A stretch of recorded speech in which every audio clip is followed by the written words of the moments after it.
मेरे,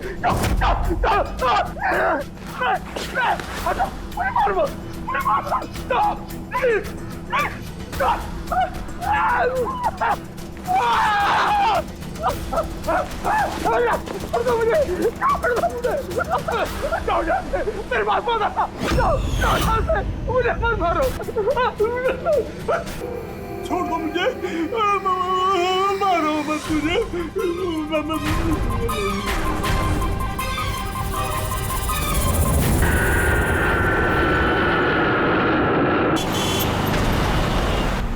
थोड़ा जल्दी चलाओ।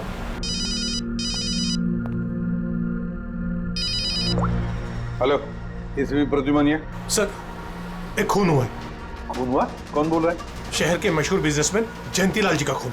जयंतीलाल जी का खून हुआ है? कौन बोल रहा है ये? देखिए सर, मैं कौन बोल रहा हूँ ये इंपॉर्टेंट नहीं है। इंपॉर्टेंट ये है कि सेठ जी का खून हुआ है और उनके घर वाले उनकी बॉडी को अंतिम संस्कार के लिए लेकर जा रहे हैं। देखिए सर, अगर बॉडी जल गई तो खून ही कभी नहीं पकड़ा जाएगा। आप देरी मत कीजिए प्लीज, जल्द से जल्द जाकर बॉडी जलाने से रोकिए। हेलो, आप कहां से बोल रहे हैं? कौन है आप? Hello, damn it.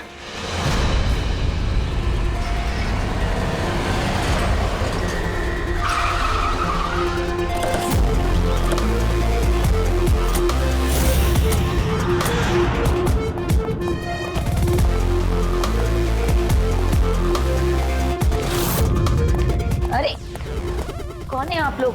ऐसे कैसे घर में अंदर आ रहे हैं? हम लोग सीआईडी से हैं। घर के सारे लोग कहाँ हैं?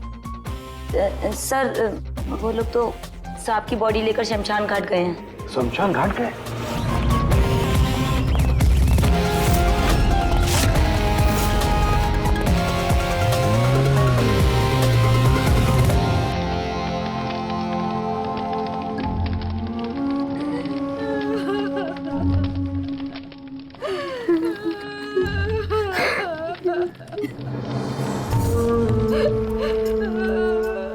क्या बताऊं मैं, यकीन नहीं हो रहा कि जयंती भाई अब हमारे बीच नहीं है। 15 साल पुरानी दोस्ती थी मेरी। वो तो मेरे बड़े भाई जैसे थे। पता नहीं ये सब कैसे अचानक से हो गया।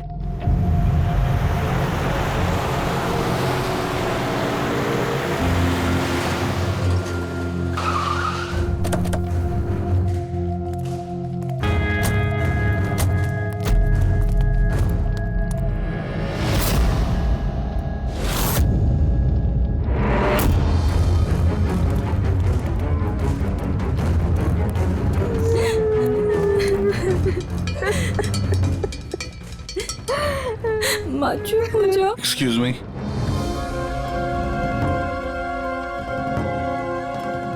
देखिए हम लोग सीआईडी से हैं।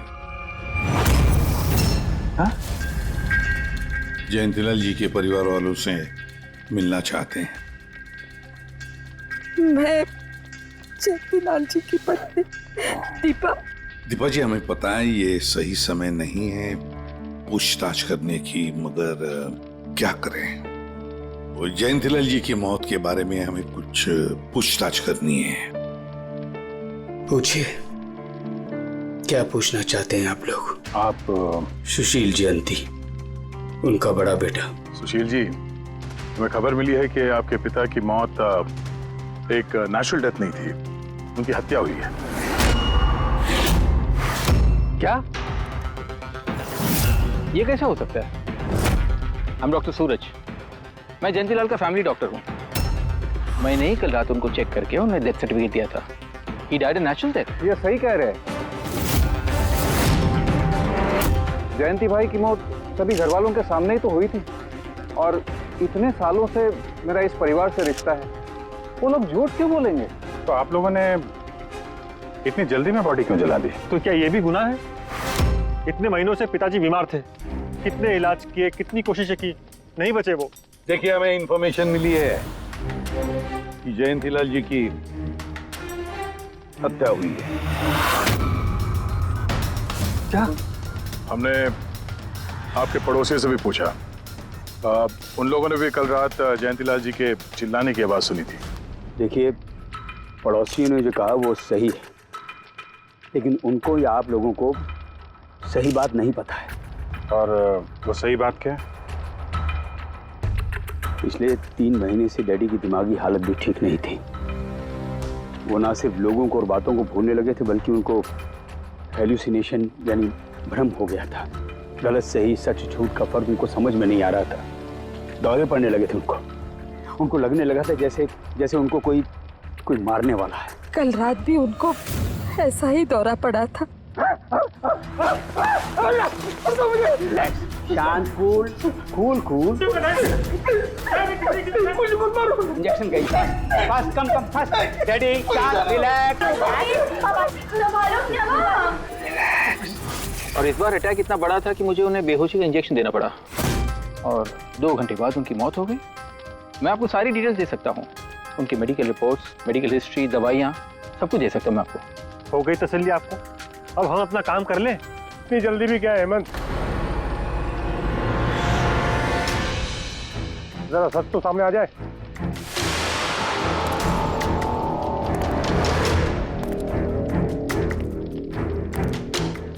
आप सर, मेरा नाम मोहन है, मैं जयंतीलाल जी का वकील। मैंने आपको फोन किया था सर। मोहन जी, आपको ऐसा क्यों लगता है कि जयंतीलाल जी की हत्या हुई है? मेरे शक की वजह है उनकी वसीयत। लेकिन ऐसा क्या है इस वसीयत में? सब कुछ, कि उनकी जायदाद में से किसको कितना हिस्सा मिलेगा। उससे क्या फर्क पड़ता है? हम सब एक फैमिली हैं। किसी को छोटा, किसी को बड़ा शेयर मिलेगा, यही ना? ऐसे ओके, कोई फर्क नहीं पड़ता है। अगर जयंतीलाल जी की मौत नेचुरल ना होकर मर्डर साबित हुई तो आप में से किसी को भी उनकी जायदाद का कोई हिस्सा नहीं मिलेगा। Nothing at all. ऐसे कैसे हो सकता है? मुझे बराबर याद है कि 1 साल पहले उन्होंने मेरी सलाह लेकर ही ये वसीयत बनाई थी और उसमें तो ऐसा कुछ भी नहीं लिखा था। दीपा जी, 3 महीना पहले उन्होंने नई वसीयत बनवाई थी। ये क्या बोल रहे हैं आप? ये कैसे हो सकता है? ये सब कुछ बकवास है। अरे पिताजी आपको कब मिले? आप तो 3 महीने से हमारे घर पे आए नहीं और पिताजी भी 3 महीने से घर के बाहर निकले ही नहीं। तो फिर? हेमंत, वो खुद मेरे ऑफिस में आए थे 3 महीना पहले। मैं अब जिंदा नहीं रहूंगा। आप क्या कह रहे हैं सर? कोई मेरी जान लेना चाहता है, मुझे मार डालेगा। सर, कैसी बात कर रहे हैं आप? कौन है जो आपको मारना चाहता है? कोई अपना, मेरे परिवार के सदस्य में कोई है। मुझे पूरा यकीन है कि मैं अब चंद दिनों का मेहमान हूं।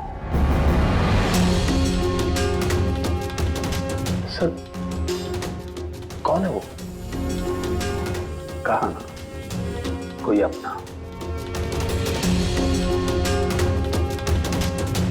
क्या सोच रहे हो? पुलिस के पास जाऊं? यही कहना चाहते हो? सर, मैं पुलिस को खबर करूं? नहीं, पुलिस वाले भी अब मुझे पागल समझेंगे। तुम मेरा एक काम करो मोहन, मेरा वसीयतनामा बदल डालो।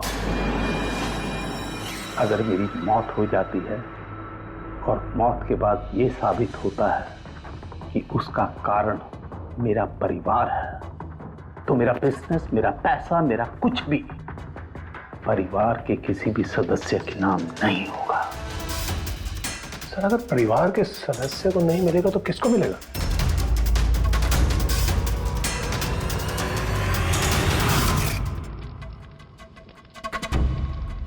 हमें नहीं तो किसे मोहन? जायदाद किसको मिलेगी? सर, सीआईडी को।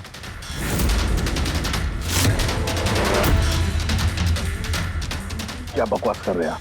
जी सर, अगर जयंतीलाल जी की मौत हत्या साबित होती है तो उनकी सारी जायदाद, जो कि लगभग 5000 करोड़ है, वो सीआईडी को और पुलिस वेलफेयर डिपार्टमेंट को मिलेगी। ये क्या मजाक कर रहे हैं आप? ऐसा कैसे हो सकता है? हो सकता है, अगर उनकी मौत हत्या साबित हुई तो। लेकिन उनकी तो हत्या हुई नहीं, हम वहीं तो थे। जो कुछ भी हुआ हमारे सामने हुआ है। उनकी हत्या हुई है या नहीं वो हम पता लगा लेंगे। अरे आप कैसे पता लगाएंगे? बॉडी तो है ही नहीं। बॉडी जल चुकी तो क्या हुआ, राख तो है। जब तक ये केस सुलझती नहीं तब तक जयंतीलाल जी की राख हमारी कस्टडी में रहेगी। अरे लेकिन सॉरी मैम।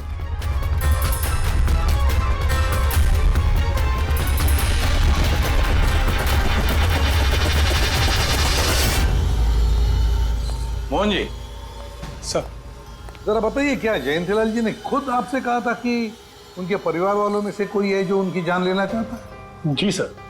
क्यों? सर वजह तो पता नहीं, लेकिन उनको लगता था कि उनके घर वाले पैसों के लिए उनकी जान लेना चाहते हैं सर। बेटों से वो खुश भी नहीं थे। वो चाहते थे कि हेमंत और सुशील उनके साथ बिजनेस में हाथ बटाएं, उनके साथ बिजनेस करें, लेकिन ऐसा हुआ नहीं सर। ऐसा क्या हुआ? सर दोनों ने अपना अलग अलग बिजनेस शुरू किया, लेकिन उसे भी चला नहीं पाए।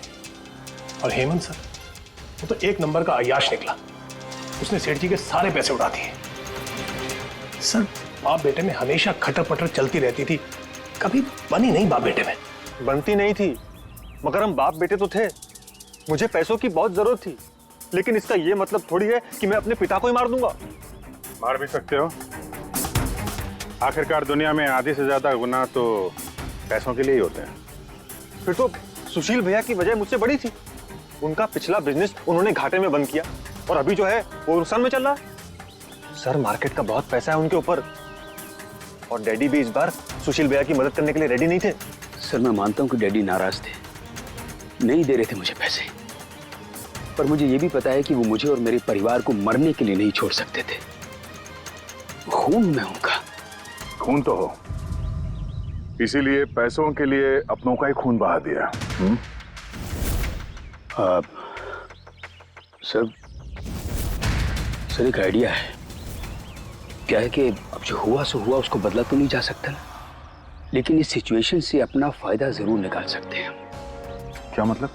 वो सर आप ये मामला सुलझा दीजिए। मान लीजिए कि नेचुरल डेथ थी।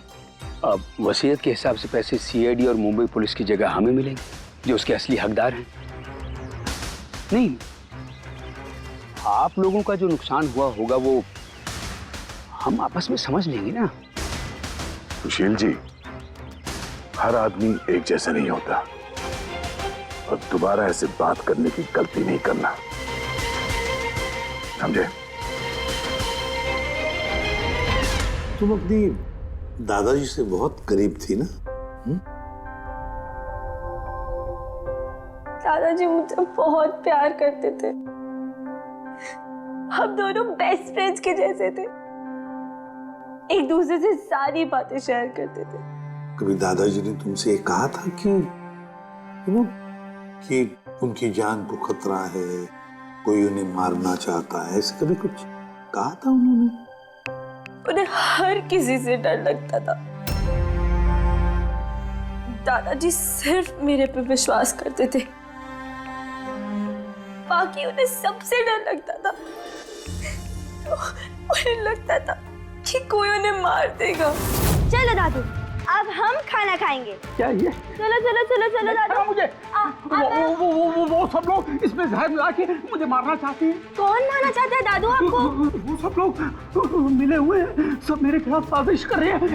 तुम मत खा, अरे फेंक दे, वरना तू भी मर जाएगी। दादू आप मेरा विश्वास करो, ये खाना मैंने अपने हाथों से बनाया, इसमें कुछ नहीं है, इसमें जहर भी नहीं, कुछ नहीं है दादू। आप मेरा विश्वास करो। देखो देखो देखो, मेरे हाथों में खा रही हो ना, देखो देखो, मुझे कुछ हुआ, मैंने अपने हाथों से बनाया। चलो दादू, चलो चलो चलो, खा खा खा खा। गुड दादू, गुड दादू। चलो एक और बाइट, जल्दी से जल्दी से जल्दी से जल्दी से एक और बाइट खाएंगे। अच्छा है ना दादू? Good good. चलो मुझे चलो कितना प्यार करती है, तू मेरा कितना ख्याल रखती है, बाकी सब लोग मेरी दौलत के पीछे मुझे मार देंगे। दादू आपको कुछ नहीं होगा, आपका बहादुर बच्चा है ना इधर, मैं आपको कुछ नहीं होने दूंगी। देखो, अब तुम घर जाओ, जाओ, और देखो किसी भी चीज की जरूरत पड़े तो मुझे फोन करना, ठीक है? जाओ।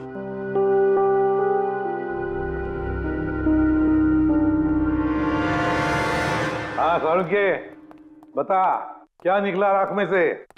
बॉस, राख में से बड़ी जबरदस्त बात निकली है। हालांकि इस राख ने मुझे कम परेशान नहीं किया, लेकिन मैंने भी इसका मुंह खुलवा ही लिया, है ना? तो फिर बता दे यार। बताता हूं। तारिका, हाँ सर हमने इस राख का स्पेक्ट्रोस्कोपी टेस्ट किया। फिर रिपोर्ट से बात साबित हो गई है बॉस कि जयंतीलाल की मौत नेचुरल नहीं है। जयंतीलाल को मारा ही गया। क्या कहा तुमने? जयंतीलाल की मौत नेचुरल डेथ नहीं थी? नहीं। कैसे सामझे? कैसे मारा? लार्सनिक से। लार्सनिक? जयंतीलाल की राख में हमें लार्सनिक मिला है बॉस। राख में से लार्सेनिक? सर कुछ केमिकल्स और हेवी मेटल्स, धातु ऐसे होते हैं जो जलने पर भी नहीं खत्म होते। लार्सेनिक उनमें से एक है, इसलिए लाश के पूरी तरह जल जाने के बावजूद उसमें मौजूद लार्सेनिक जलाने और राख में ऐसे ही रहा। लेकिन एक बात समझ में नहीं आ रही है सामने कि अगर जयंतीलाल की मौत लार्सेनिक की वजह से हुई है तो फिर उसके फैमिली डॉक्टर सूरज को ये पता कैसे नहीं चला? पता कैसे नहीं चला? उसने नेचुरल डेथ का सर्टिफिकेट इश्यू किया ही कैसे और क्यों? बॉस, अगर लार्सनिक जैसा जहरीला केमिकल इंसान के शरीर में एक साथ बहुत ज्यादा मात्रा में पहुंचा दिया जाए तो इंसान की तुरंत मौत हो जाती है। लेकिन अगर यही जहर धीरे धीरे थोड़ी थोड़ी मात्रा में उसके शरीर में पहुंचाया जाए तो उसकी मौत एक साथ एकदम नहीं होती है। पहले उसकी याददाश्त जाती है, फिर उसे अजीब अजीब से सपने आने लगते हैं, उसे हेलुसिनेशन होने लगता है, भ्रम होने लगता है, फिर पागलपन के दौरे पड़ते हैं। और जयंतीलाल के साथ ये सब कुछ हो रहा था। लार्सनिक? जी हाँ, लार्सनिक।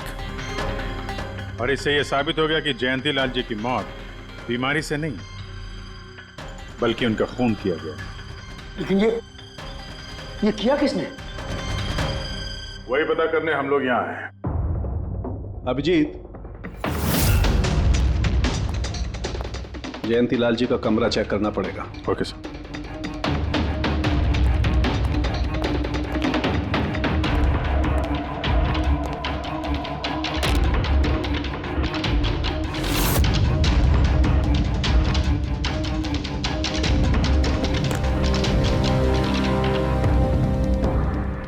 हम पे शक कर रहे हैं?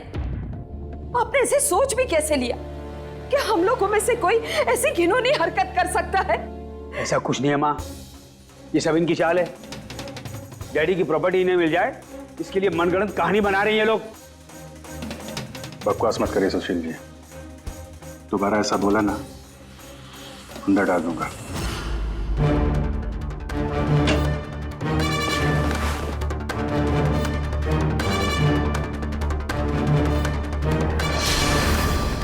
आप धमकाकर हमें चुप करा सकते हैं लेकिन कुछ साबित नहीं कर सकते। एग्जैक्टली। आप लोग ये सब कुछ इन 5,000 करोड़ के लालच में कर रहे हैं ना? बोल चुके आप लोग, अब बस सीआईडी को अपना काम करने दीजिए। क्या मजाक नहीं चल रहा है? एक आदमी का खून हुआ है, खून। आप सबकी भलाई इसी में है कि हमारे साथ कोऑपरेट करें। अच्छा, अब सीआईडी धमकाने भी लगी है। ये धमकी नहीं है, ये आशी बेटा, आशी क्या हो गया? आशी बेटा उठो। आशी आंखें खोलो, क्या हो गया तुम्हें? आशी बेटा क्या हो गया? अरे जरा देखो इसे भी, क्या हो गया मेरी बच्ची को? आशी क्या हुआ? आंखें खोलो, हो गया। आशी बेटा,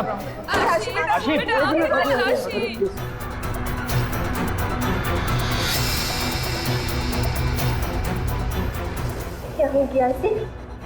आशी इसे हॉस्पिटल ले जाना पड़ेगा फौरन। हाँ पंकज। क्या? माय गॉड, ये अच्छा ठीक है। क्या हुआ? ये डॉक्टर सूरज ने आशी के कुछ टेस्ट किए थे, पता चला कि उसके खून में भी लार्सेनिक है। लेकिन सर, लार्सेनिक आशी के खून में पहुंचा कैसे होगा? सर ऐसी कोई कॉमन चीज जो जयंतीलाल जी और आशी दोनों के कांटेक्ट में आई हो? खाना। अब आशी ने बताया था ना कि कुछ दिनों से जयंतीलाल जी का खाना वो खुद टेस्ट कर रही थी। नहीं बस, खाना नहीं, ये कुछ और है। ये सालों के साथ ये आपको कैसे पता चला? बताता हूं। बस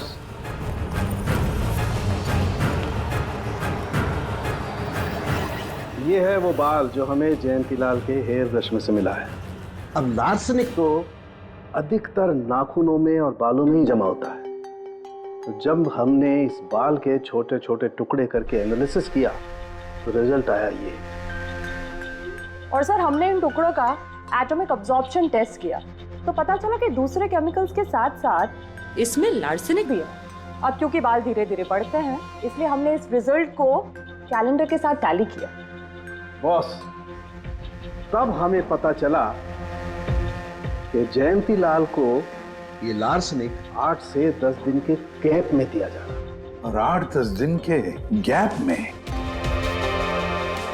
इसका मतलब जो भी है, जयंतीलाल को हर 8-10 दिन के इंटरवल पर लार्सेनिक दे रहा था, धीरे धीरे मार रहा था। और इसकी शुरुआत हुई बॉस 3 महीने पहले। 3 महीने पहले? सर फिर तो खूनी जयंतीलाल जी के घर वालों में से कोई नहीं होगा।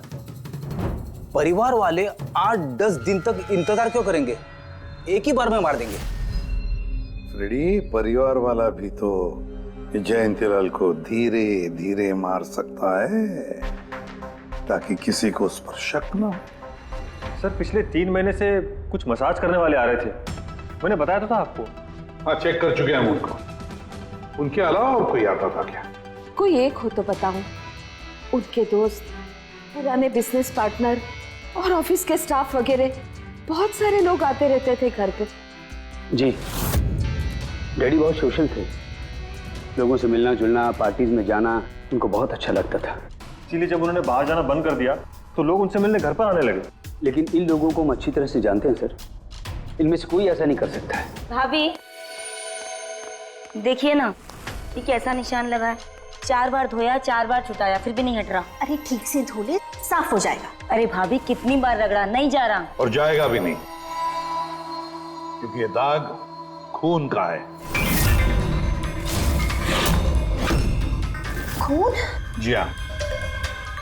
सुनिए, आपके कुर्ते पे ये खून का दाग कहाँ से आया? आपको कहीं चोट लगी है क्या? क्या हुआ आपको? मुझे नहीं पता।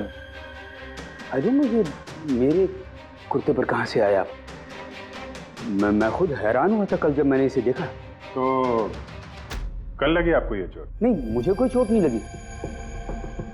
हाँ, जब मैं कल लोगों से मिल रहा था तब ये खून का दाग लगा मुझे।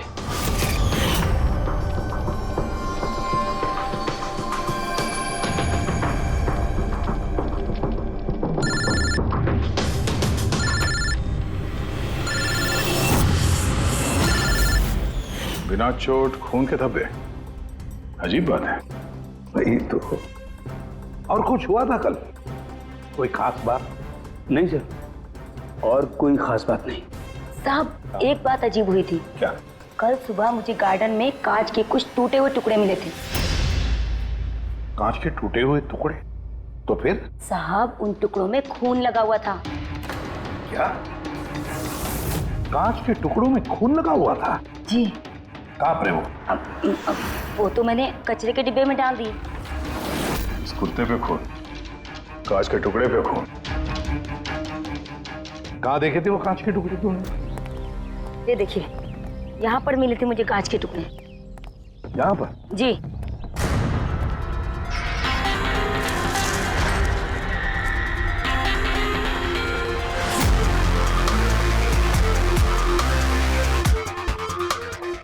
टूटा हुआ बल्ब है सर।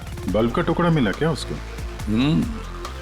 काम करो अभिजीत, इस घर में जितनी भी लाइटें हैं, लैंप्स हैं, सब चेक करो। देखो कोई बल्ब गायब है क्या?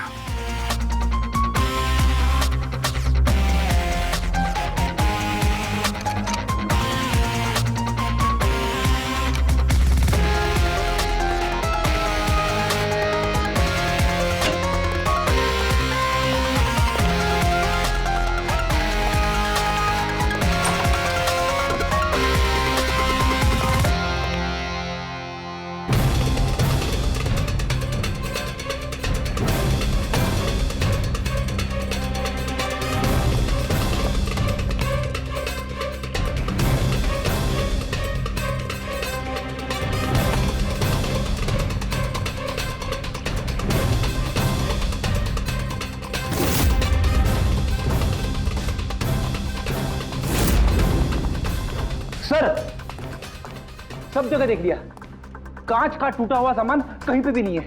सर कुछ नहीं मिला।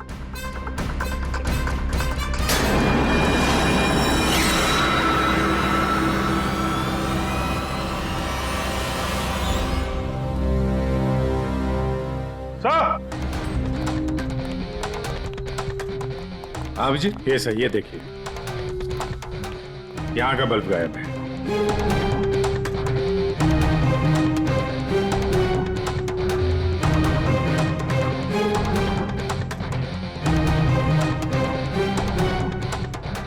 बड़ी अजीब बात है, ये लैम्प तो बिल्कुल ठीक था। मैं और दादू इस लैम्प के नीचे काम भी किया करते थे, और जिस तरह दादू की मौत हुई तब भी ये लैम्प ठीक था, इसमें बल्ब था और ऑन था।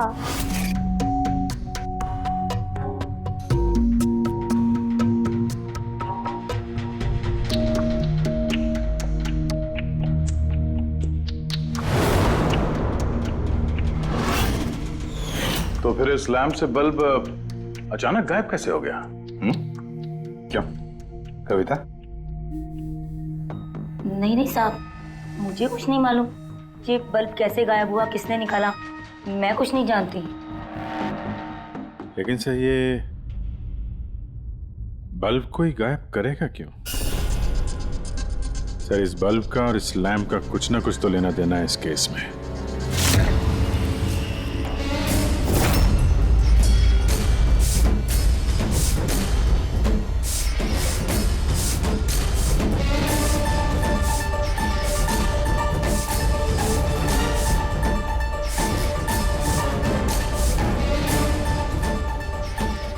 बॉस, ये धब्बे देख रहे हो?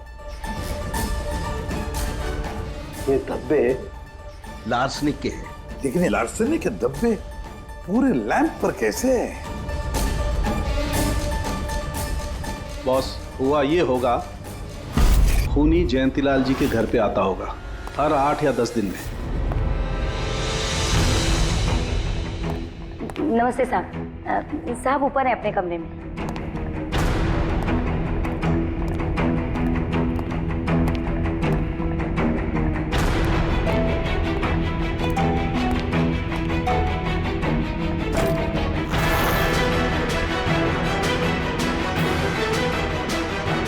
और चुपके से जयंतीलाल के टेबल लैंप पे लार्सनिक छिड़कता होगा।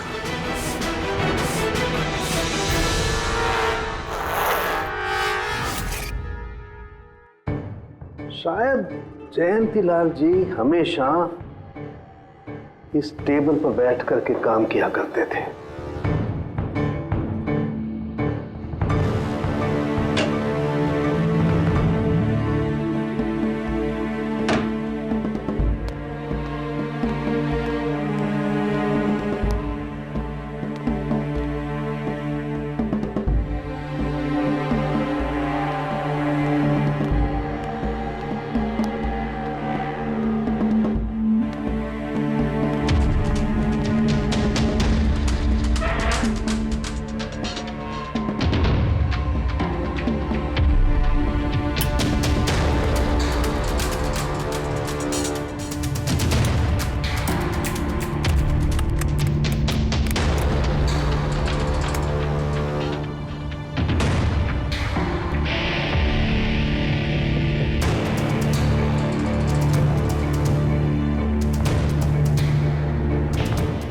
और जैसे ही ये बल्ब गर्म होता था, लार्सनिक धीरे धीरे फैलकर जयंतीलाल जी की सांसों में घुल जाता था।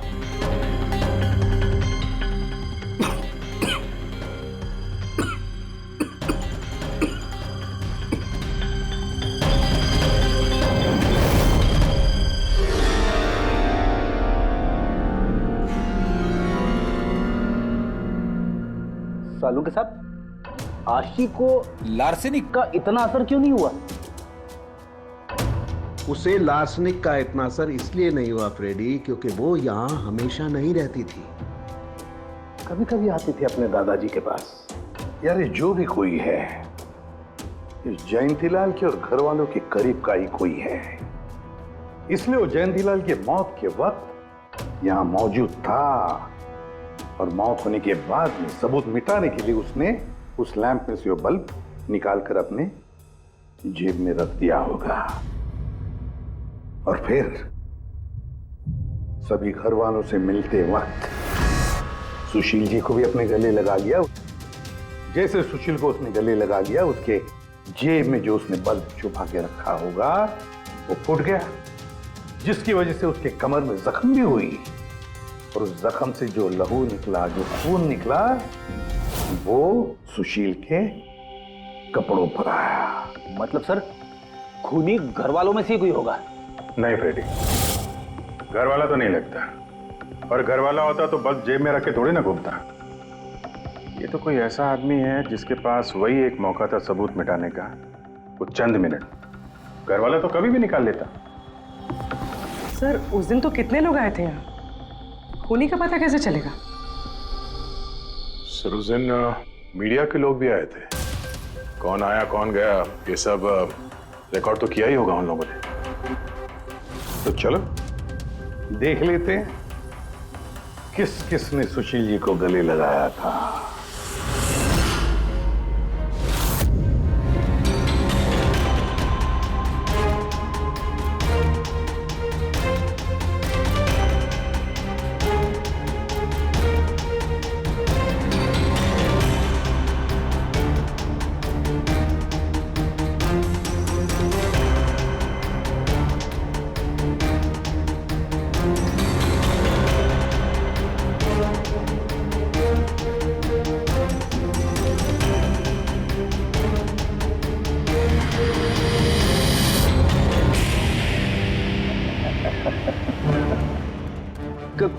क्या हुआ सर, खूनी का पता चल गया?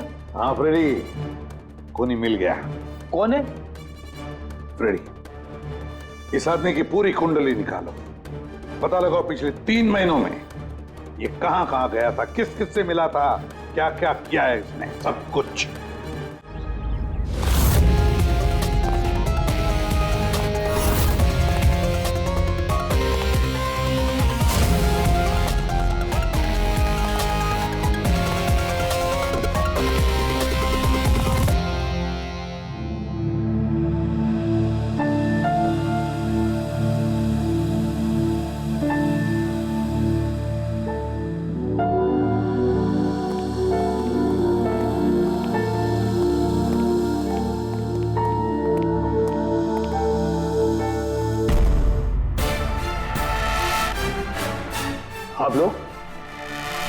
आप लोग फिर यहाँ हैं?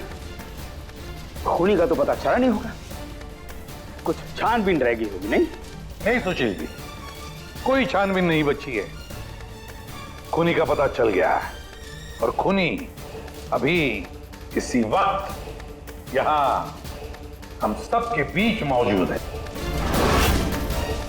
क्या? कौन है वो?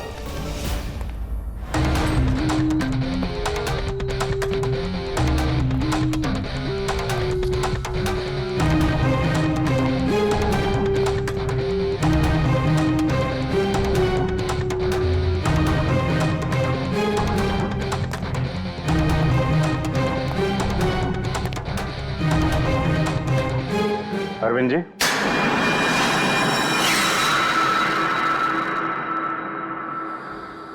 जरा उठेंगे आप? मैंने क्या किया? अरविंद जी, आपने क्या किया इसका तो पता हमने लगा ही दिया। बस अब आपके कारनामे हम आप ही के मुंह से सुनना चाहते हैं। क्या बकवास है ये? आप मुझ पर इल्जाम लगा रहे हैं। आपको क्या लगता है कि मैंने जयंती को मारा? अभिजीत, मौका मिला था, मान जाते तो सबके सामने कपड़े नहीं उतरते। जरा एक कुर्ता उठाना। क्यों? अरे उठाओ सर। क्यों?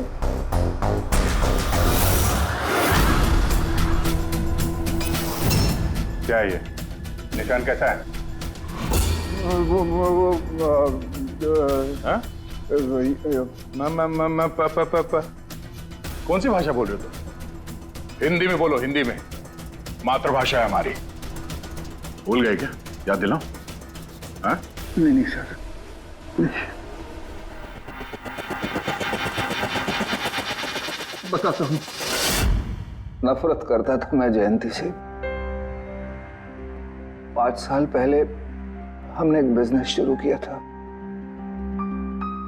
आज ये इतना बड़ा 5000 करोड़ का एम्पायर है ना, वो मेरे मेहनत की कमाई थी। मैंने अपनी जिंदगी की सारी जमा पूंजी इस बिजनेस पे लगाई थी, पर जयंती की नीयत में खोट थी। उसने मुझे धोखा दिया, मुझे मेरी ही कंपनी से निकाल दिया। तब मैंने सोचा कि जब मौका मिलेगा तो मैं इसका हिसाब चुकता करूंगा। और वो मौका तुम्हें मिला 3 महीने पहले एडवोकेट मोहन के ऑफिस में, जहां पर जयंतीलाल जी भी आए थे और तुमने चुपके से उन दोनों की बातें सुन ली थी। अगर मेरी मौत हो जाती है और मौत के बाद ये साबित होता है कि मेरी किसी ने हत्या की है, तो मेरा बिजनेस, मेरा पैसा, कुछ भी मेरे परिवार के किसी भी सदस्य को नहीं मिलेगा। सर, अगर परिवार के सदस्य को नहीं मिलेगा तो किसको मिलेगा? सीआईडी को, जो मेरा मर्डर इन्वेस्टिगेट करेगा। मुझे लगा अच्छा मौका है। जयंतीलाल को मारूंगा मैं और शक जाएगा उसके परिवार पर। और इसीलिए तुमने जयंतीलाल की तरफ दोस्ती का हाथ बढ़ाया, एक नया प्रपोजल लेकर। क्यों? मेरे दिमाग में एक आइडिया था जिसके लिए मेरा उसके घर बार बार जाना जरूरी था।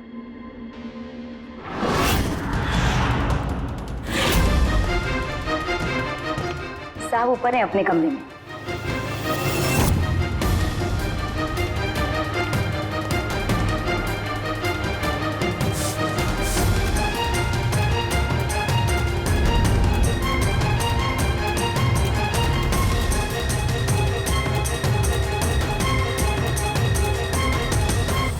लेकिन एसीपी साहब, आपको इन पे शक कब हुआ? दीपा जी, जयंतीलाल जी की अंत्येष्टि के दिन जो मीडिया कवरेज हुआ था, जो मीडिया वालों ने वीडियो फुटेज लिया था, उसकी मदद से जयंतीलाल जी के अंत्येष्टि के दिन घर के बाहर जो इन्होंने कुर्ता पहना था, शमशान भूमि पर वो कुर्ता बदल दिया गया था, क्योंकि उस पर खून जो लगा हुआ था। क्यों अरविंद जी?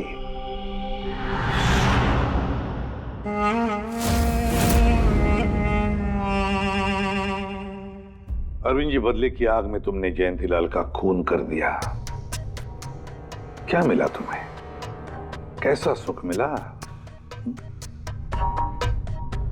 गलत किया तुमने, गलत किया। Ready?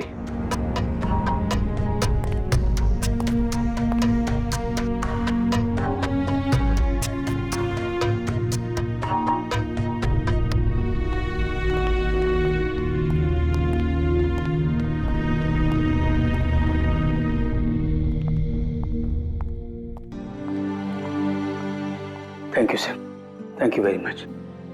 And we are sorry, हम लोगों ने आपको काफी बुरा भला कहा।